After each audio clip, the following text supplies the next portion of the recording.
வணக்கங்க. எல்லாருமே எப்படி இருக்கீங்க? நான் ரொம்ப நல்லா இருக்கேங்க. இந்த வாய்ஸ கேட்டு ரொம்ப நாள் ஆச்சுன்னு நெனைக்கிறேன். கிட்டத்தட்ட வந்து ஒரு 7, 8 மந்த்ஸா நான் வந்து வீடியோ போடுறதில்ல.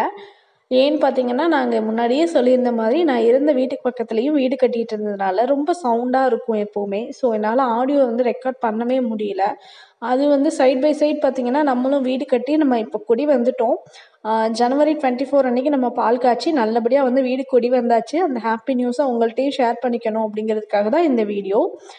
ஜனவரி மாசமே நம்ம வந்து பால் காய்ச்சிட்டா கூட, நம்ம குடி வரதுக்கு மார்ச் மந்த் ஆயிடுச்சு. நான் கொஞ்சம் செட்டில் ஆகுறதுக்கே இவ்வளோ நாள் ஆயிடுச்சு. இப்பவுமே நான் வந்து ஃபுல்லா எல்லா திங்ஸும் அரேஞ்ச் பண்ணல. அந்த மாதிரி தான் இருக்குது வீடு. நம்ம வீடு பார்த்தீங்கன்னா, நான் எங்க சொந்த ஊர் எங்க மாமியார் வீட்டு பக்கத்துலயே ஒரு இடம் வாங்கி நாங்க அங்க வீடு கட்டிட்டோம். கிட்டத்தட்ட வந்து பார்த்தீங்க அப்படின்னா, ஒரு 3 சென்ட்டும், தனியா 1 சென்ட்டும் வாங்குனோம். பின்னாடி வந்து ஒரு 1 சென்ட் தனியாவும், 3 சென்ட் வீட்டுக்காகவும் வாங்குனோம். 2 சென்ட் கிட்ட நாங்க வீடு கட்டியிருக்கோம். 1/2 சென்ட் வந்து முன்னாடி இடம் விட்டுட்டோம். முன்னாடி கார், வண்டி இந்த மாரி ஏதாவது வந்துச்சுன்னா நிப்பாட்டுறதுக்காக வேணும் அப்படிங்கிறதுக்காக முன்னாடி 1/2 சென்ட் விட்டு, நம்ம வந்து இடம் வீடு கட்டியிருக்கோம். இது ஃபுல்லாவே வந்து கிட்டத்தட்ட வந்து ஒரு கிராமம் தான். நான் வந்து எப்பவுமே வந்து ஒரு ஓப்பனா நல்லா சன்லைட் எல்லாமே வந்து எல்லாமே வீட்டுக்குள்ள வரணும், காற்றோட்டமா இருக்கணுங்கிறதுக்காக, எனக்கு பிடிச்ச மாதிரி தான் இந்த வீட வந்து நான் கட்டியிருக்கேன். இந்த வீடு பார்த்தீங்க அப்படின்னா, எங்களுடைய உழைப்பு தான் இது முழுக்க முழுக்க. எங்களுக்கு பிடிச்ச மாதிரியும், எங்கள் வசதிக்கு ஏத்த மாதிரியும் தான் அந்த வீட நாங்க வந்து கட்டியிருக்கோம். நம்ம வீட்டோட எலிவேஷன் பார்த்தீங்கன்னா, இப்படி தான் இருக்கும்.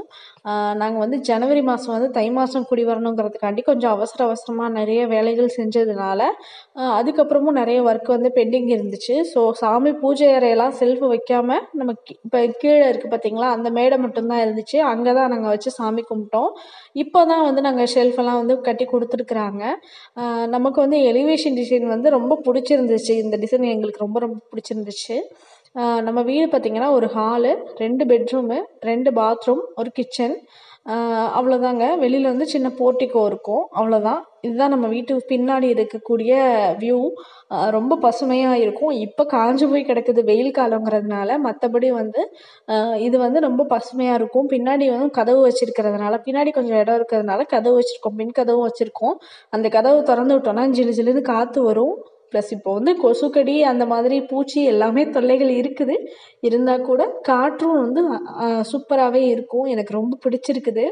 அ என்னுடைய கிச்சன் ஓப்பன் கிச்சன்ங்கிறதுனால அடைஞ்சு போயின மாரி இருக்காது. ரொம்ப வந்து நம்ம வீட்டுக்குள்ளேயே ஒரு ஹால்லேருந்து அ கிச்சனுக்கும் வந்து சின்ன தடுப்பு சுவர் தான் வச்சிருக்கோம். ஹிப் சைஸ் அந்த அளவு தான் வச்சிருக்கோம் ஒரு சுவரு. அ இந்த கதவு, இந்த எல்லாமே டிசைன் கலர் எல்லாமே நாங்க வந்து சூஸ் பண்ணது தான். கதவு, ஜன்னல் எல்லாமே வந்து நாங்க தேக்குல வேணும்னு கேட்டுட்டோம். அதே மாரி வந்து கலர் வந்து ஒரு ஒரு பெட்ரூம் வந்து பர்பிள் கலரும், ஒரு பெட்ரூம் வந்து பிங்க் கலரும், ஹாலுக்கு வந்து ஒரு மெரூன் கலரும் வந்து நாங்க குடுக்கலாம் அப்படின்னு சொல்லிட்டு முடிவு பண்ணியிருந்தோம். ஃப்ரண்ட் எலிவேஷன் ஆஸ் யூசுவல் வந்து அது எலிவேஷன் டிசைன் பண்ண அந்த கலரே எங்களுக்கு பிடிச்சிருந்ததுனால அப்படியே வச்சுட்டோம். பாத்ரூம் எல்லாமே வந்து ஒரு மாதிரி கிரே கலர் அந்த மாதிரி ஒரு கலர் தான் நாங்க சூஸ் பண்ணியிருந்தோம். வெளியில உள்ள பாத்ரூம் வந்து ப்ளூ நாம வந்து பார்த்தீங்கன்னா, பிரம்ம முகூர்த்த நேரத்திலேயே வந்து பால் காய்ச்சணும்னு சொல்லி முடிவு பண்ணிட்டோங்க. அதனால வந்து பிள்ளையார் கோயில்லேருந்து நம்ம வந்து சாமி வந்து எடுத்துட்டு வந்துட்டோம். அம்மா வந்து சீரும் எடுத்துட்டு வந்தாங்க. என்னென்ன பொருள்லாம் எங்க முறைப்படி வந்து என்னென்ன குடுக்கணுமோ எல்லாமே எடுத்துட்டு வந்தாங்க. அந்த நேரத்திலேயே வந்து கோமாதா பூஜை பண்ணிட்டு, அப்படியே வந்து கணபதி ஹோமம் பண்ணி பால் காய்ச்சிட்டோங்க. ரொம்ப பால் நல்லபடியா வந்து பொங்கி வந்ததுங்க. எல்லாருக்குமே ரொம்ப சந்தோஷம்.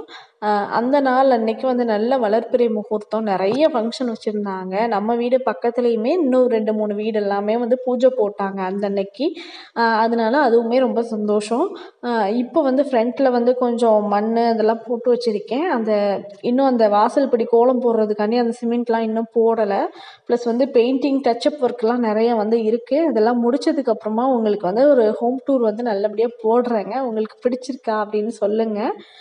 இன்னுமே வந்து நெறைய திங்ஸ் வந்து நம்ம வீடு கட்டிட்டு வாங்கிக்கலான்னு சொல்லிட்டு நெறைய திங்ஸ் வந்து நாங்க வாங்காமயே வச்சிருந்தோம். எப்படியும் வந்து வீட்டுக்கு போனா இது எல்லாத்தையும் தூக்கிட்டு தானே போகணும். அங்க போயிட்டு அந்த இருக்கிற இடத்துக்கு தகுந்த மாரி ஃபர்னிச்சர்ஸ் வந்து வாங்கிக்கலாம் அப்படின்னு சொல்லிட்டு நாங்க நெறைய பொருள் வாங்கல.